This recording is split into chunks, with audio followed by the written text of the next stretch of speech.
So at this point, you were talking about the school magazine, and how you've had short stories and poems published in it, your Mm, educational readers.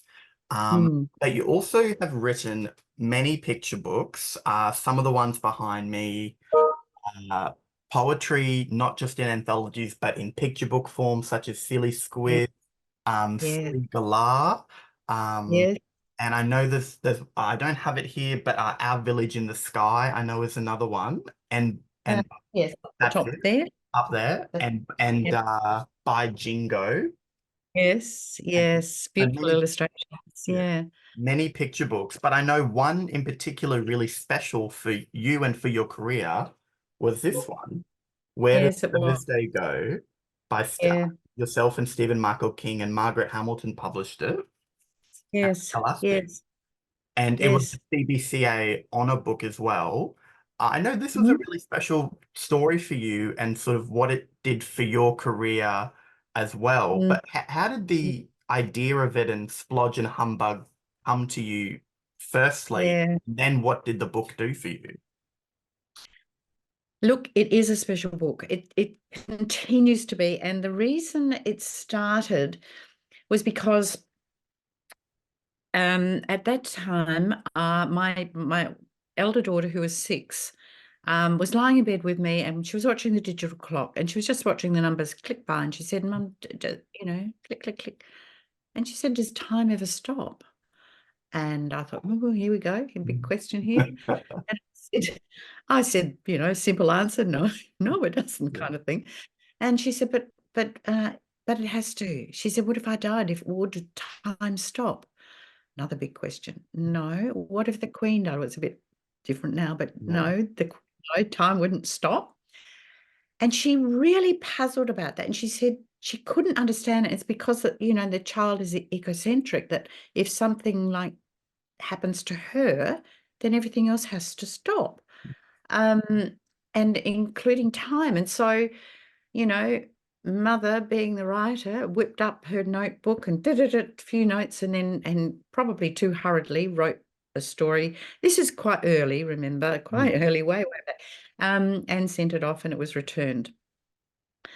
And as authors will tell you, if something is in there, it will come out again because it means something. And I thought, years later, what what is it? What is it about this story? What is it about this actual thing? So I thought, okay, first of all, it's time. Time is too big. Time is too big. I can't understand time. How do we go with time? So I thought I need to bring it shorter. I need to bring it. And I thought, well, what's a special day for a child? A day that something means something to them. It's usually the birthday. So I thought, well, we'll stick to what birthday, Thursday. And I chose Thursday because every time I wrote, where does Monday go? Or where does Tuesday go? Where does Wednesday go? It didn't resonate with me at all until I said, where does Thursday go? And that sort of seemed to have a sibilant sound that just came out, where does Thursday go? That was it. So I had a title, but that came a little bit later. The two characters came about because I'd written the story so closely to what actually had happened using one character, um, bit nothingish. So I decided, okay, I needed two characters at least to bounce off each other. The first word that came into my head, don't ask me why or how or anything, was splodge. Mm. So I thought splodge, no idea who or what splodge was going to be, but just something soft. The name resonated with something soft, perhaps a soft toy or something like that, or an animal. And then I thought, who can I have? And just humbug. Honestly, it wasn't any planning, just humbug. And when I write them, I've got splodge with all the shapes that are rounded and humbug with all the up and down kind of shapes. So that appealed to me as well. So anyway, that was how it started, that I could write about these characters with Splodge having a special day and wondering where that day went. Where Mm. does that day go? Where does that time go? And it was only when I was partway through writing it that it dawned on me what the answer was. And for me, as you say, it changed my career because it felt like a stream running through my writing. It was a gift. And people would say, when you get a gift, it's a gift. And it was a gift. It just went through. I wrote it, sent it to Margaret Hamilton, who'd published several of my books. And I didn't hear back. So done. And then she wrote and said, did I tell you that Stephen Michael King's illustrating this book? No, I didn't even know you'd contracted, actually. I think there was something about that in her story that she wrote. I'm not sure, but anyway, so that's how it came about. And since then, there's been remarkable stories about it. I still love reading it. I love reading it because to me, it's as though someone else has written it and I still get that heart feel about it. Now, I've had principals talk to me about it and say how much they've loved it.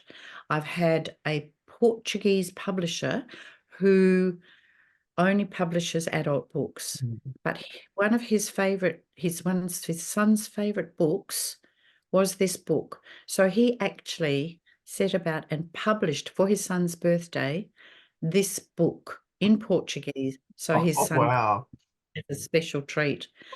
And there was a boy at Scotch College who was leaving to go into the middle school or the upper school, and he had loved this book so much that he won a prize for his writing and wanted to buy a copy of that to give to the library as a testament to how much it meant to him. Oh, And that, so the teacher librarian organised me to go there. She organised a morning tea with the library helpers, like the children, and we all sat around and I read them the story. Things like this happen all the time with that book. It did win an honour. It was translated into about 11 or 12 languages. It sadly went out of print in 2022 or 23, and it broke my heart. And I've often wondered about whether I go to the point of republishing it myself. But there you go. There you go. So yes, so that for me was a personal highlight that will always stay with me, but I know authors do each have something like that, but this one helped me in my career because I really realized how valuable it was to listen to yourself, and go with what seems honest and emotional and you know just that sort of the emotional, the honesty and the simplicity of taking a story somewhere and letting it tell you in a way that you may not have expected. And I didn't expect what would happen, but it happened. Yeah. how special. Wow. Mhm. I think I remember you telling me when we met in Adelaide last year that people have asked you, will you ever write a sequel? I think maybe you said Margaret had asked you or Stephen had. Yes, Is that yes, yeah. but you feel like it's not you wouldn't do it? It's not a case I wouldn't, I couldn't. And I did try. I did try very, very hard because Margaret was just wanted it. And then I know Stephen has always spoken about how two of his favourite characters were Splodge and Humbug, and he would love to do another story, he'd love to do another book. But if it ain't there, it ain't there. Yeah. And, you know, I just didn't want to dilute that story either with something that I didn't feel was equitable. And I just, so for me, I leave that as the book, Yeah. as it is. Mm. Sometimes it's just meant to be that. I agree. Yeah. Yeah, I agree. It's Yeah, special that way. Well, one yeah. other picture book that, you know, is so famous and you must get asked about it and talk about it a lot is I'm a Dirty Dinosaur with Yes, yourself yes, and Anne. yes. And there is a sequel, I'm a Hungry Dinosaur, and then the third recent one, I'm a Dirty Dinosaur Hide and Seek board book, which is Yeah. behind me on the sill behind me there. Why has this book, I'm a Dirty Dinosaur, just resonated with kids and adults, do you think? What was the sort of the spark for this one? Okay, I'll tell you the spark first of all. The spark was I was asked by a librarian a public librarian who had wanted a program to take around to kindergartens because she thought that's was in the area that she had was in the library, that the children weren't getting the rhymes, the rhythms, the nursery rhymes. They were being put in front of television, and they were growing up without basic sense of rhyme, rhythm. They didn't know how to hold a book and things like that. Would I write something that I could take around to these kindergartens and early childcare centres? So I devised this little sort of program where the children could be interactive with me, but then at each little interaction stop, I would read some poetry or would act it out or something like that. And for that, I found several poems that I liked, bearing in mind the age group. And then I thought, what could I do myself, really?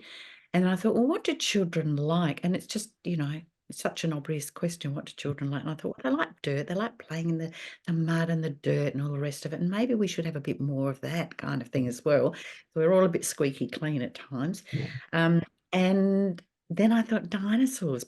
Having been a teacher and a librarian and school librarian, I just realised that kids know dinosaur names, before they can actually, butter their own bit of bread. And so I just thought, dirt and dinosaurs, basically. And then I think what often happens to me is just that a line comes into my head. I'm a dirty dinosaur and with dirty, dirty feet. I wrote the poem, and then once again, if you don't open your mouth, you don't know it's going to happen. I was up at a festival in Ipswich with Anne James, and I just said to her, "Look, Anne, do you reckon this would make a picture book?" And she looked at it, and I thought, she probably was saying, well, but she said, yeah, I do. And her idea originally was to sort of do a concertina book, but that was sort of mooted. And then it became I'm a Dirty Dinosaur, and the design of it was brilliant. Tony, I want to say Wilson. I think that is the designer. He did such a fantastic job on creating the cover and using the strong primary colours in the book. So the repetition is just so bright and alive, and that's visually wonderful. And of course did the great thing of saying I need a browner, more textured mud look. Oh, I happen to have a lagoon pond down in the country. I'll go there and do some swiping with mud with brushes and splattering, and so her visual texture came through, and then I really only changed a couple of words, if that. No, I beg your pardon. And I think it was Anne's idea that we start from the top and then work our way down, getting progressively muddier and muddier and muddier. And then, of course, the cyclic thing around, he goes and gets clean. But on the last imprint, or the last page area, you can see him. He's looking back at that muddy. Yeah. And we know what he's going to do. And the kids love the fact that he's going to go back in there again. So it has done extraordinarily well. There's rhythm and rhyme, there's activities, there's dirt, there's dinosaurs. He's a beautiful looking character. He's just has such an appeal. So it's another, when I wrote this book, Push Camels in Australia, which was a non-fiction one, and also I wrote Columbia Sneezes, another camel book. For some time, I was branded as the camel lady, and now I'm branded as the dinosaur lady, which sort of takes me back even, to an earlier stage. So there you go. Yeah. So that, talk about modern day branding. Well, that's where I am. I'm the dinosaur lady. Yeah. So that's the story of that. And and then I wrote the Hungry Dinosaur, and then the board book.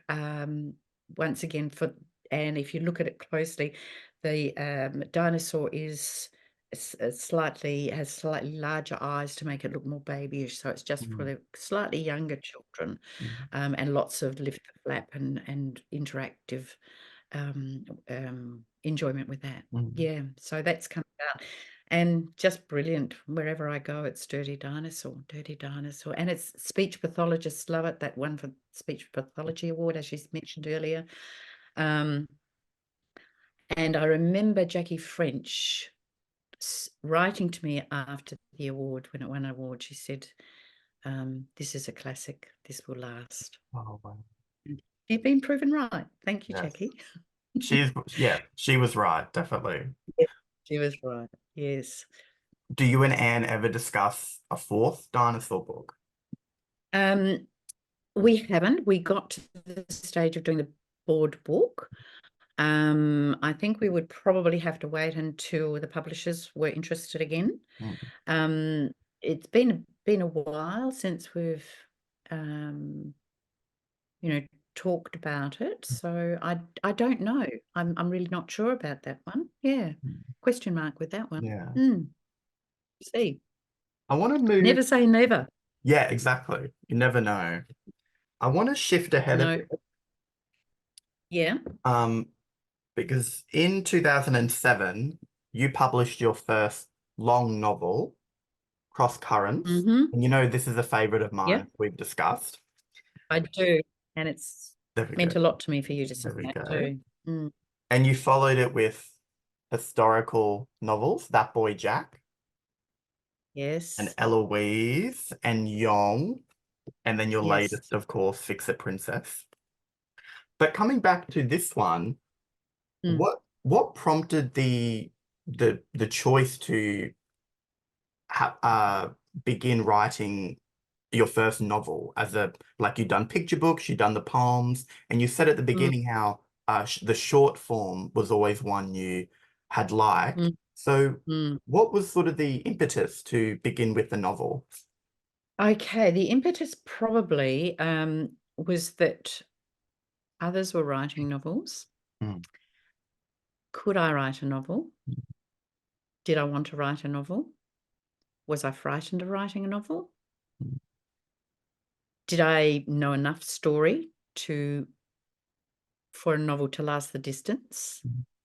Because as you know, a short story or a short piece of fiction, you can actually see the end in sight mostly.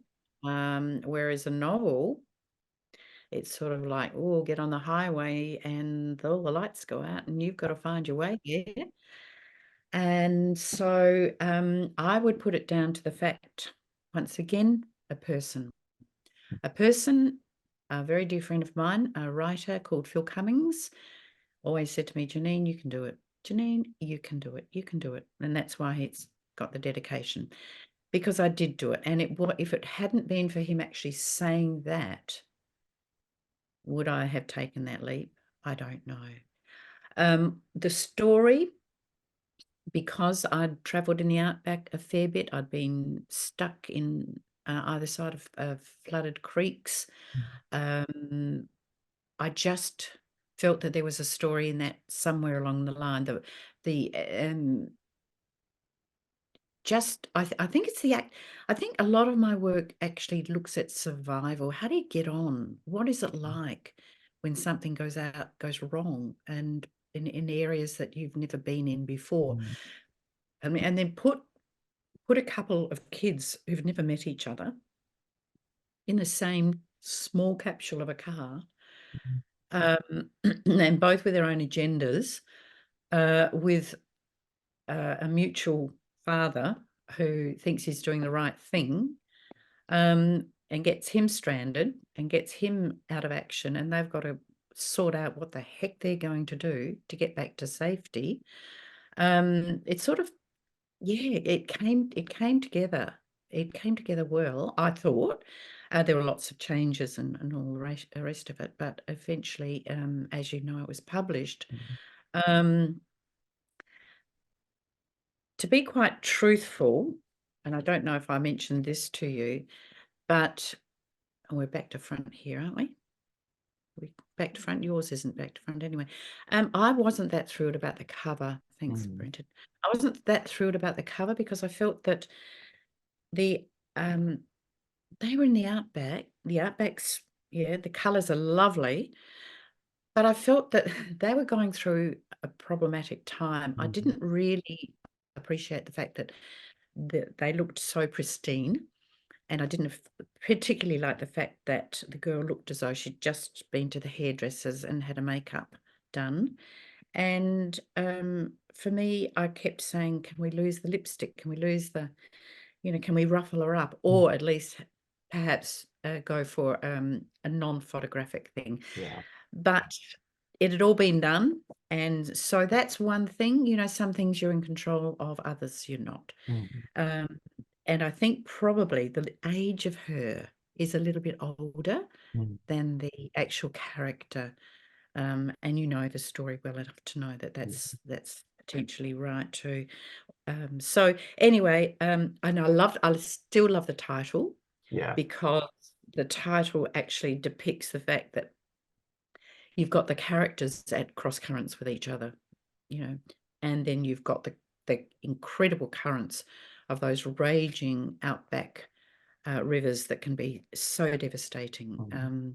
And that's, when I've seen cars washed, I was watching cars and people being washed away. So I know how ruthless those waters are. So I was pleased with the title, and I was pleased that you enjoyed it. And I know that there were lots of other people that enjoyed it too. So that to me is, and the fact that I did it. And if I hadn't done that, I may not have done all these others, which I enjoy doing. So Exactly. yeah. I know, and Mm, I've said it to you. I do love this book. It might have been one of the first in memory I remember reading of yours in early mm, high school. And like I said, it's so vivid, the imagery of it. It's exciting, it's adventurous. It has a very timeless feel to it because it's not inundated with social media that we have now. And because of no, the location of, out in the outback, they're yeah, not that they don't have their social media in their mobile phone, so it feels like it could happen anywhere. But as a yes, 13-year-old, on the reading chair in the high school library in Kingaroy, I was just enthralled by it. It was so exciting, it was oh, so adventurous, and the I was 13, 14, so the voice of the characters was the right age for me. And I don't think that changes. So you can find it, I'm sure in the state library or the council libraries, anyone who wants to read Cross Currents, and yeah. it's a wonderful read now as it was back then. And like you Thank say, you. it led to your other novels, of course, Yeah. Yes, yes, yeah, which mm, yeah, now this one, Eloise, actually yeah, I'll briefly touch on these just while we have yeah, a okay, little time. yeah, I really love both of them. I think it was That Boy Jack was first, yeah, which was a CBCA notable as well. And yes, Yong was adapted into a play rather yes. recently. That must have been a really exciting Oh, experience. unbelievable, Yeah. unbelievable. Yes, both came from a history aspect, obviously, and both came from a, a, a view of seeing Yong, not Yong, That Boy Jack came from, this is a bit of a blurry one from one of my notebooks, but this is a picture of boys in a picky shed. Yeah. And a picky shed was where they had a table, and the boys in Moonta and in South Australia had to pick through all the copper that came up, copper ore, and pick through and work out what was going to be useful to be smelted. And just that picture alone set off that whole Wow. story of That Boy Jack. Likewise with Yong, Mm. there was photographs of not photographs, I've been down towards Robe in South Australia, down Mm. southeast, and on the way there are beautiful stone Chinese wells that had been created by the Chinese who had been dropped off in that area. They were supposed to have been shipped to Victoria for the Victorian mines, but there'd been a tax imposed on the captains. Don't drop any more Chinese people off, because otherwise you'll be taxed and so on. So the ship captains did the dirty, dropped them off in Adelaide, said walk. So this whole walk was, rife with crooked dealings and Mm. death and prejudice and everything like that. And then I had seen Monkey Bar Theatre put on the production of The Peasant Prince, which is the picture book version that Anne Spud-Velis illustrated of the book Mao's Last Dancer. Oh yeah, yeah. Yeah, and so I had been to see Monkey Bar's production of that and was so impressed. I sent them Yong and said, would you be interested? And years later, we had Yong at Ballarat, which was where the story ended, at the Victorian mine area, early mine area in Ballarat. And that was the most touching thing, because there were descendants of those original Chinese who had been forced to walk about 500 kilometres from where they had been dropped off to the actual Ballarat mines themselves. They thanked me for telling their story, or telling their ancestors' story. And so that was opened in Ballarat. There was a mayoral reception. It was really, really wonderful. And then last year it opened at the Sydney Opera House. Wow. And that was, that was a thrill too. So I've had lots of lovely thrills like that I would never, ever, ever dreamed of, ever. As a Well, person who'd never read books as a child. yeah. It's amazing sort of what, Yeah. like, you have no idea what's going to sort of come around the corner next, whether it's what idea for a book will come, or what life a book will take on Right. its own. It's amazing. But yeah, anyone watching who hasn't read Yong or That Boy Jack, I definitely recommend you pick them up. They're two of my favorites of Janeen's. I think they're two of your best books. They're both just the history, the research into them is really detailed, really immersive stories, and you really feel like you're right there with Yong and with Jack in their respective problems. They're Thank you. really great reads. And they're both boys, which is Yeah. interesting, Yeah. so it doesn't seem, I know that some people do have a little bit of trouble writing different genders. I know that, and I'm not saying, boasting or anything, but it seems that I'm able to step, and maybe it is because see them in that setting. I think the historical setting really means a lot to me, and the research in it actually probably gave me a helping hand towards the Yeah. boys. Yeah. I think it definitely shows as just myself as a reader on the outside. It definitely works. It really does. But one book that stars a girl is Eloise and the Bucket of Yeah. Stars, which this was another sort of turn for you because it's magical realism, and it was released in sort of the midst of COVID. What was that sort of experience like, you know, because obviously you'd never had that before when releasing a book. So what was No. that like with Eloise?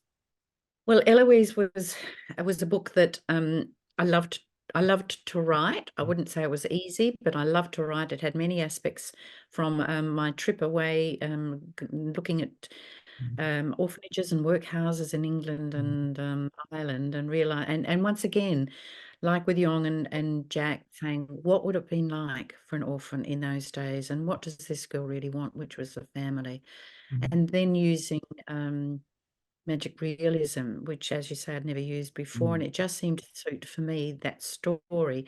But then having it published, eventually, for it to come out during COVID, when there was, everyone was clear of everyone else, and each state had its own horror stories, its own lack of launches, lack of people going out, lack of books being bought because of where they were in shops, or lack really of opportunities to get the book out there, even though it received beautiful reviews and everything. It didn't have that face-to-face stuff that normally it does. And so I don't know about other authors, but I did feel that one you know didn't get the flight that perhaps I would have liked.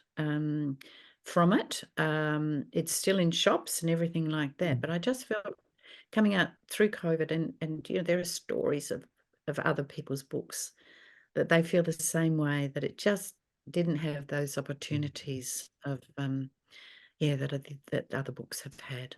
Yeah. Well, it's So yeah, a bit of a downside on that, but yes, you've just got to rely on the book itself eventually. but it's a really special story, and like you say, a really different one for you, but also a type of book I secretly hope you return to in the future, Oh, because I thank you. really enjoy the magical realism side. So if you haven't read it, as Janine says, it's still in the bookshops, or ask Mm, your bookshop to order it, or you can mm, find it at the library. But it's a great book, and just like Yong and That Boy Jack, so versatile. Like like you're a big role model to me. You're yourself as a writer, the variety of books you write, because it shows that you don't have to, like you say, you're not a stickler. You don't have to write one type of book over and over, and you've written so much variety, and which makes it a pleasure to read, because you're reading a variety of your stories. And like the books mm. that I've held up, the ones all behind me, it's a real smorgasbord of just different great stories. Thank you. Mm, Okay, so for our last sort of few minutes, yeah, I've got just a couple more questions. So yeah. I've got so many favorites of your books. I just want to show three. And I Hmm. wonder, sort of a lightning round of questions, sort of, if I show the book, maybe what comes to mind for you when you see it? What Oh, memory sparks, or maybe okay. where the idea came from, or just sort of that. So one, The Kite Place, which is an Well, educational reader. yeah. Okay. I read that. I had to read that myself Oh, because you really? I have not read that since I wrote it. Really? That was in 19 whenever. Did you like it? Yes. Yeah, I love I it. was I think it's amazed. great. I actually hadn't read it since the day it had got published. Wow. So when you said that you liked it, I reread it and thought, wow.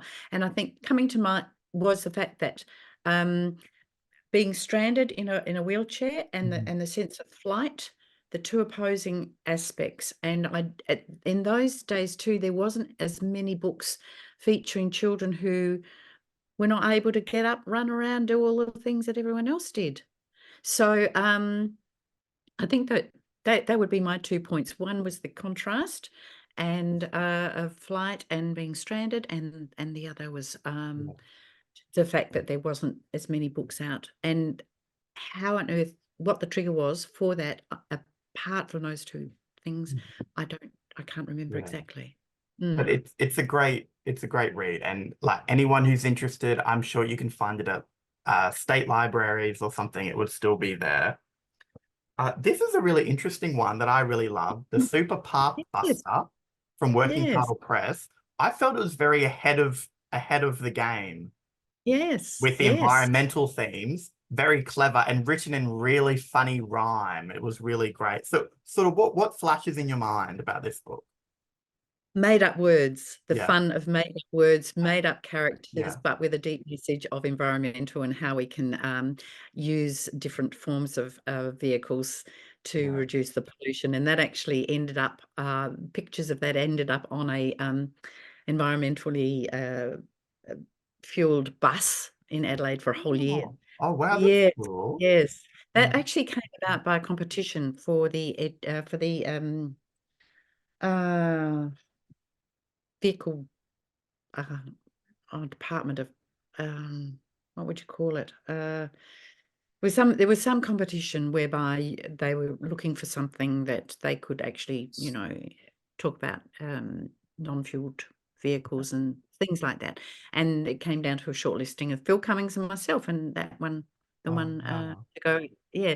And I had fun because everyone was talking about the Ghostbuster and all of that, and Yeah, then I just thought it was that the emissions from the exhaust were going to be called PARPs, and therefore we're going to have the Super PARP Buster. yeah. So that's how that came I about. think it's Yes, great. I know. I wish this love the conversation. words in there. I think. Sorry. Yeah, sorry. No, you go. Yeah. Oh, no, no, just that I had so much fun thinking up the words of the implements that the two characters made to create a I bet. um yes, Yeah. yes. I think this one Mm, is out of print, but it's one I really, really yeah. wish was still available because it's just quite, No, I think it's relevant still. yes. Yeah, And fun with then that one. this one, I've reread it many times and I laugh every time. Sherlin Wallenby Show. I think it's Oh, just yes. hysterical. It's so Ah, funny. that started off because I was down at a fairground a fairground or a sort of a park, and there was a lady who was traveling around. She was knitting, and she had she went around displaying her goods and everything, all her knitted goods, and she traveled around Australia in this van of hers, and she kept a pet sheep in there.